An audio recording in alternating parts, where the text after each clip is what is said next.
les garçons et les filles ne doivent pas fréquenter dans les mêmes salles de classe. J'en veux pour preuve ma propre expérience. L'une des principales raisons pour lesquelles je n'ai jamais été un élève et un étudiant particulièrement brillant alors que j'en avais les prédispositions, c'est le fait d'être dans la même classe avec des filles. Cela peut paraître étrange. Beaucoup de personnes me poseraient la question qui est celle de savoir comment est-ce que les filles dans la même salle de classe t'empêchent d'être brillant à l'école. Et je vais vous expliquer en prenant quelques exemples dans mon propre parcours. Lorsque j'étais élève, j'étais dans des salles de classe avec des filles. Et lorsque tu es dans une salle de classe avec des filles, il y a forcément des filles qui te plaisent. Il y a forcément des filles qui t'intéressent. Sauf qu'à l'école, je n'étais pas le garçon le plus charismatique. Je n'étais pas le garçon le plus protecteur.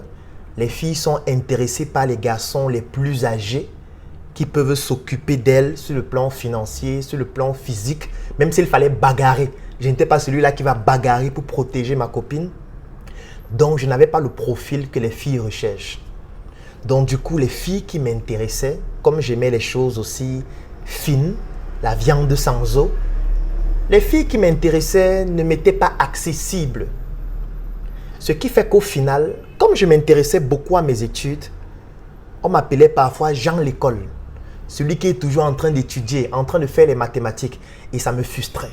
Parce que même les filles qui m'intéressaient me collaient cette étiquette de Jean l'école. Et ça m'énervait. Et je me disais, peut-être c'est parce que je suis Jean l'école qu'elle ne s'intéresse pas à moi. Parce que quand je vois les garçons avec qui elle traîne tout le temps, ce sont des garçons d'abord plus âgés. Moi, j'étais très jeune. 2, ce sont des garçons charismatiques qui ont de l'argent, qui à la pause vont amener les filles manger. Ce sont des garçons qui sont comiques, qui sortent avec les filles, vont en boîte de nuit, s'amusent régulièrement, ont toujours des expériences à partager. Et du coup, moi, je n'avais pas tout ça. Et pratiquement toutes les filles étaient intéressées par ces mêmes catégories de garçons. Ce qui fait qu'il y avait une minorité de garçons qui étaient, qui représentaient les élus de toutes les filles. Nous, les plus petits et qui aimions bien l'école, on se retrouvait marginalisés, on se retrouvait écartés. Et du coup, on se disait, peut-être il faut faire comme les autres pour ne pas être marginalisé et aussi avoir une fille de qualité qui s'intéresse à toi. C'est comme ça que moi, j'ai commencé avec les dérives. Moi, je me rappelle très bien. Quand j'étais au lycée de Tinga, c'est comme ça que je ne partais plus trop à l'école. Je commençais à jouer aux jeux vidéo. Je commençais à vouloir devenir un enfant de la rue. Je me rappelle encore un jour, j'étais avec un ami qui s'appelle Loé Léonard. S'il regarde cette vidéo, je sais qu'il était en Allemagne, je ne sais plus s'il y est encore. On était allé jouer aux jeux vidéo. L'argent est terminé. On avait fui l'école. Et on cherchait comment faire pour avoir de l'argent. Il y a donc un monsieur qui nous a accosté en route, qui nous a dit qu'il pouvait nous aider à porter des bouteilles de gaz contre rémunération. Nous sommes allés et il m'a laissé en garantie dans un dépôt de gaz. Donc nous sommes allés et il me disait en route, si on te demande si je suis ton père, tu dis oui. D'accord? J'ai dit d'accord. Nous arrivons donc, c'était en Komkana où j'habitais. Et dès qu'on arrive là-bas, il dit à la dame qui était au dépôt, voici mon fils dont je te parlais. Et la dame dit, ok, il n'y a pas de problème. Et il me dit donc, ok, tu m'attends là, j'arrive. Il prend donc 5 bouteilles de gaz, il s'en va. Je ne savais pas que j'étais la garantie. Je reste là et j'attends 1 heure, 2 heures, rien ne se passe. Et je me dis, ok, puisque vraiment le monsieur, si je veux me lever pour partir. Et la dame me dit, mais attends, ton père a pris le gaz ici, tu ne peux pas partir. Je dis donc, fiche le camp, ce n'est pas mon père, c'est un monsieur que j'ai aussi vu en route comme ça. Elle dit que il va seulement être ton père, hein, parce que là, il me doit de l'argent. Tu ne peux pas partir ici si l'argent ne vient pas. La foule a commencé à venir. Mon ami Léo est venu parce que lui aussi, il lui avait fait pratiquement la même chose dans un bar. Et ma mère est venue. Nous sommes allés au commissariat du 8e. On a failli me mettre en cellule. Dès que je suis arrivé, on m'a dit, enlevez les chaussures. Et il a fallu que ma mère paye pour que je parte de là. Et en réalité, pourquoi est-ce qu'on menait ces activités? C'était pour avoir un peu d'argent. Non seulement pour jouer aux jeux vidéo, mais surtout pour impressionner les filles. Parce qu'on voulait montrer aux filles, du moins je voulais montrer aux filles que je suis aussi un garçon du dehors. Je suis aussi un gars qui connaît le dehors. Je ne suis pas seulement celui-là qui est dans les cahiers. Ça, c'est la première expérience. La deuxième expérience, c'était quand j'étais à l'internat. À l'internat, je sortais avec une fille que je ne peux pas citer pour les besoins de confidentialité. Mais quand elle va suivre cette vidéo, elle va savoir de qui il s'agit.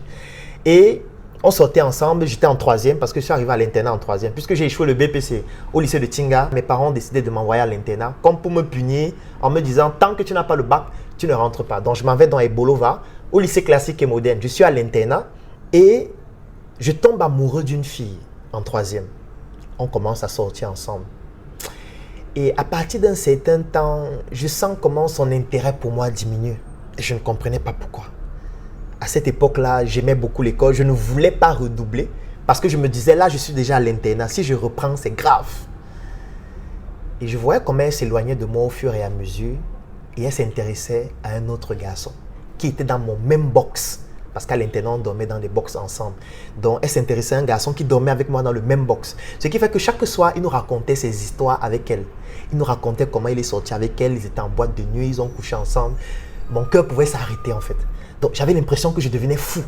Et lui, c'était un gars, bon, l'école, c'était pas trop son truc. Il était un gars du dehors, un gars friqué, charismatique, qui s'entretenait très bien, plus âgé. Et je me disais, donc, en fait, c'est comme ça qu'il faut être pour que les filles t'intéressent. Ou alors pour que les filles s'intéressent à toi.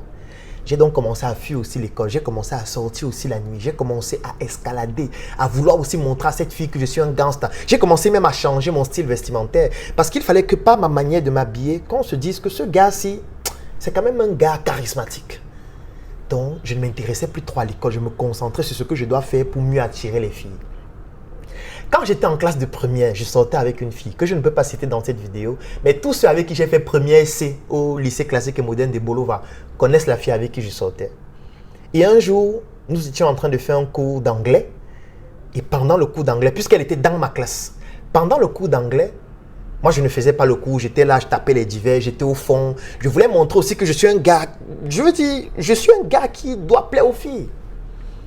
Et l'enseignant d'anglais me demande d'aller me mettre à genoux devant. Et pour moi, je voyais ça comme une humiliation. Parce que ma copine était assise au deuxième banc. Donc je me disais, donc je vais aller devant, me mettre à genoux devant ma copine. Non, je ne peux pas le faire. Je me suis levé, je suis sorti de la salle de classe. Je suis parti. Ça a créé un scandale. On m'a envoyé au conseil de discipline. Je m'en foutais. Et quand j'étais au conseil de discipline, ça montrait que je suis un gangster. Ça montrait que je suis le genre de gars qui doit intéresser les filles. Puisque je ne suis plus un genre de l'école comme avant. Donc du coup, je n'étudiais plus trop à l'école. Je me concentrais uniquement sur les mathématiques où j'étais toujours le meilleur durant tout mon cursus jusqu'en terminale C. Mais le reste de matière, en fait, je m'en foutais. Autre épisode, première année en faculté de médecine. Je courtise une fille dans ma salle de classe. Bon, on flirte pendant un certain temps, mais on ne fait pas grand-chose. Et puis après, elle ne s'intéresse plus à moi, elle s'intéresse à un autre garçon. Quand je regarde l'autre garçon, je vois qu'il est plus charismatique, il est plus âgé et tout. Et je me dis, mais ça veut donc dire que finalement, il faut donc faire quoi pour que les filles s'intéressent à toi? Puisque moi, je ne remplis pas tous les critères. Et même en faculté de médecine, la même chose a commencé à se produire. Je ne partais plus en faculté tout le temps, j'étais toujours au quartier. Je voulais montrer que je suis aussi un mâle dominant. Et vous voyez comment ça m'a détourné de l'école. En fait, à l'école, lorsqu'on mélange les garçons et les filles s'intéressent aux garçons plus âgés. Les filles s'intéressent aux garçons plus charismatiques. Les filles s'intéressent aux bad boys. Les filles s'intéressent aux garçons qui ont plus d'expérience, qui ont plus d'argent, qui ont la capacité de leur démontrer qu'ils peuvent s'occuper d'elles. Et du coup, les garçons qui remplissent ces critères sont très peu, ce que j'appelle donc une minorité de garçons. La plus grande majorité des garçons ne remplissent pas ces critères. Et ce qui se passe, c'est quoi? C'est que dans cette grande majorité, il y a ceux qui s'intéressent vraiment à l'école, mais qui ont les pulsions sexuelles. C'est l'adolescence, les hormones te traumatisent. Tu veux aussi trouver une fille avec qui tu vas te mettre. Tu ne veux pas être étiqueté de celui-là qui n'a pas de copine, dont on ne connaît même pas l'orientation sexuelle. Donc du coup, tu te dis, mais qu'est-ce que je dois faire? Il y a donc un choix à faire. Pendant que l'enseignant est devant en train d'apprendre les mathématiques, toi tu es en train de te concentrer sur comment faire pour impressionner la fille qui est à côté. Parce que même quand tu as de très bonnes notes, oui c'est vrai, tu impressionnes les gens en classe, les filles sont impressionnées par toi. Peut-être tu vas uniquement impressionner les sapiosexuels. Ça veut dire que les filles qui s'intéressent aux garçons qui sont intelligents. Mais ces filles ne sont pas très nombreuses. Donc du coup, on va dire que non, ça c'est le premier de la classe. Ça c'est le premier en mathématiques, comme on disait tout le temps. Claudel, non, il est très fort en mathématiques. C'est un gars qui fume vraiment les mathématiques. Mais après, ça ne pousse pas les filles à s'intéresser à toi, à vouloir sortir avec toi. Donc, le fait de mélanger les garçons et les filles entraîne un désastre à l'école. Moi, je recommande que désormais, les garçons étudient à part. et les filles à part, qui est même des écoles exclusivement pour les garçons et des écoles exclusivement pour les filles. Est-ce que ça va totalement résoudre le problème? Non, parce que même entre garçons, il y a des compétitions. Entre filles, il y a aussi des compétitions. Mais je suis certain que ça va réduire ce problème parce que je suis prêt à parier qu'il y a certains garçons qui deviennent violents, même vis-à-vis des enseignants, à cause des filles. Donc, c'est un plaidoyer afin que les responsables de l'éducation puissent s'intéresser à cette thématique et comprendre qu'aujourd'hui, en plus avec Internet, en plus avec les téléphones, en plus avec les réseaux sociaux, cela devient beaucoup plus dangereux. La mission est simple. Voici une arme capable de changer le mindset du continent africain. Détruire l'obésité de l'inconsistance intellectuelle dans laquelle se cache le coffret VIP. Il possède une arme contenant 200 heures de formation et 8 ans d'expérience entrepreneuriale. Recevez le pouvoir de devenir une meilleure version de vous-même. Armez-vous de cette clé pour une réussite entrepreneuriale.